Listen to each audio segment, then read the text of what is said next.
పరిచారం చేయించుకొట్టుకు రాలేదు గాని పరిచారం చేయుటకును అనేకులకు ప్రతిగా విమోచన క్రయధనముగా ప్రాణమునిచ్చుటకును వచ్చాడంట. పిల్లలు పరిచారం చేయించుకోవడానికి రాలేదంట. పరిచారం చేయించుకోవడానికి, సేవ చేయించుకోవడానికి రాలేదు. దేవుడు అనగానే ఎలా ఉంటారు చెప్పండి? ఈ లోకంలో దేవుళ్ళు అనబడిన వాళ్ళు ఉన్నారు కదా చాలా మంది. ఎవరి మహిళకు వచ్చేస్తా ఉంటారు, మీరు నన్ను మర్చిపోయారు, నా గుడికి మీరు రావట్లేదు, నా సేవ మీరు చేయట్లేదు, నా సేవ మర్చిపోయారు మీరు, నాకు కాయలు పట్టట్లేదు, మీరు నా గుడి దగ్గరకు వచ్చి పూజ చేయట్లేదు, మీరు సేవలు చేయించుకోవడానికి ఏదో వేసి చేస్తా ఉంటారు వీళ్ళందరూ కూడా. కానీ నా ప్రభు, నా యేసుక్రీస్తు, మన దేవుడు అనబడిన వాడు సేవ చేయించుకోవడానికి రాలేదంట, సేవ చేశాడంట. మహానుభావుడు సేవ చేశాడు, పాపుల మధ్యలో తిరిగాడు, పాపులను రక్షించాడు, పాపుల ఇంట్లో కూర్చున్నాడు, పాపుల ఇంట్లో భోజనం చేశాడు, పాపులకు బోధించాడు, పాపులనే సావాసం చేశాడు, పాపులనే దేవుని దగ్గరికి నడిపించడానికి ప్రయత్నించాడు. మహానుభావుడు యేసుక్రీస్తు వారు. ఎంత మహనీయుడండి యేసుక్రీస్తు వారు, ఒకసారి ఆలోచించండి. దేవుని తెలుసుకున్న మనము సేవ చేయించుకోవడానికి ఇష్టపడతాం, కానీ ఆయన మాత్రం సేవ చేయడానికి వచ్చాడంట. చూడండి ఆయన ఏం చేశాడు లోకంలో, ఎంత సేవ పరిచయం అందించాడు. పాదాలు కడిగాడండి, శిష్యులు కాళ్ళు కడిగాడండి. యేసుక్రీస్తు వారు శిష్యులు కాళ్ళు కడిగాడు, శిష్యుల కుటుంబాలకు వెళ్ళాడు, శిష్యుల కుటుంబాలను పరిచయం చేసుకుంటున్నాడు. ఆయన ఎంత త్యాగమూర్తి అండి నిజంగా. అంటే ఆయన రావడం ఉద్దేశం ఏంటంటే, ఆయన డిసైడ్ చేసుకున్నాడు పరలోకంలో ఉండగానే ఏం చేసుకున్నాడంటే, నేను వెళ్ళి అక్కడ త్యాగ బతకకూడదు, నేను సేవకుడుగా ఉండాలనుకున్నాడంట. ఆయన ఎలా ఉండాలి? సేవకుడుగా ఉండాలనుకున్నాడంట.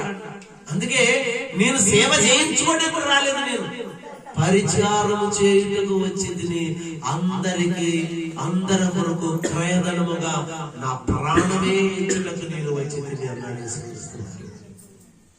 ప్రాణం పెట్టాడు, పాపుల కొరకు ప్రాణం పెట్టాడు. మనందరం పాపులమైతే మనల్ని రక్షించుటకు రక్తం చిందించాడంట, రక్తాన్ని దారపోసాడంట. ఆయన అంత గొప్ప మనసున్న మహనీయుడండి. ఆయన ఒక మనిషి అవతారాన్ని ఎత్తుకొని మనిషి రూపములో దైవ లక్షణాలను మన దగ్గరికి రావాలని, మనము దైవ లక్షణాలు కలిగి ఉండాలని ఆయన మనకు నేర్పించుటకు తనను తాను సంపూర్తిగా తగ్గించుకుని ఒక మానవ రూపములు లోకములోనికి వచ్చాడంటే, ఆ మహనీయుడిని ఎంత కొలిసినా తక్కువ లేదు ప్రియులారా. ఆ మహనీయుడిని ఎంత కొలిసినా తక్కువే లేదు. అంత గొప్ప మనసున్న కలిగిన వాడు ఆయన. మనకు కొంచెం అధికారం ఉంటే చాలా ఏం చేస్తాం? పరిచయం చేయించుకుంటాము అనే కదా.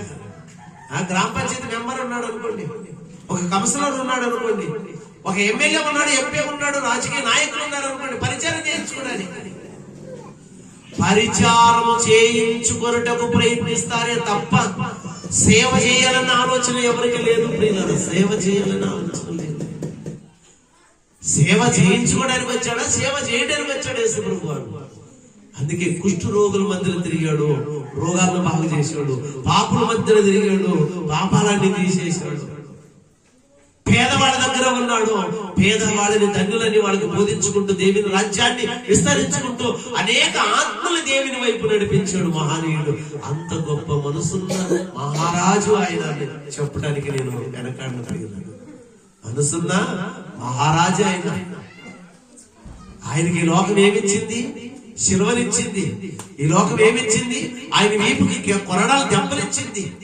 ఈ లోకం ఏమిచ్చింది? ఆయన మకానికి ఉమ్మేసింది. వీడిని కాపాడటానికి ఆయన వస్తే ఆయన పట్టుకొని నీచంగా ప్రవర్తించారు ఈ ప్రపంచ ప్రజల ప్రియులారా. ఇప్పటికీ కూడా యేసు ప్రభుని ఒక కులానికి అంటగట్టి, ఏదో చిన్న జాతి కులానికి అంటగడుతున్నారే తప్ప ఆయన లోకాన్నే ఏదే మహనీయుడు అనేది సమాజానికి తెలియట్లేదు ప్రియులారా. అందుకే అన్నాడు ఆయన, నేను మహారాజుగా రాలేదు ఈ లోకానికి, మహనీయుడిగా నేను లోకానికి రాలేదు, నేను కేవలం పేదవాడిగా వచ్చింది, నేను రిక్తుడుగా వచ్చింది అన్నాడు. ఫిలిప్పీయులకు రాసిన పత్రిక 2వ అధ్యాయం 6వ వచనములో ఏమన్నాడు ఆయన? దేవునితో సమానముగా కూర్చున్నాడు, అది విడిచిపెట్టకూడని భాగ్యమని ఆయన ఎంచుకోలేదంట. ఆయన ఎంచుకోలేదు. మానవ అవతారాన్ని ఎత్తుకొని ఈ లోకాల్లోకి రక్షడు. అవతారం ఎత్తిందంటే ఏదో సుఖభోగాలు అనుభవించడానికి కాదు. మనలాగా మనం అవతారం ఎత్తాం కదా, మనము శరీరాలు ధరించుకున్నాం. మనం ఏం చేస్తున్నాం చెప్పండి? మనం చేస్తున్నాం సుఖభోగాలు అనుభవిస్తున్నాం. ఆయన శరీరాన్ని ధరించుకున్నాడు, సుఖభోగాలు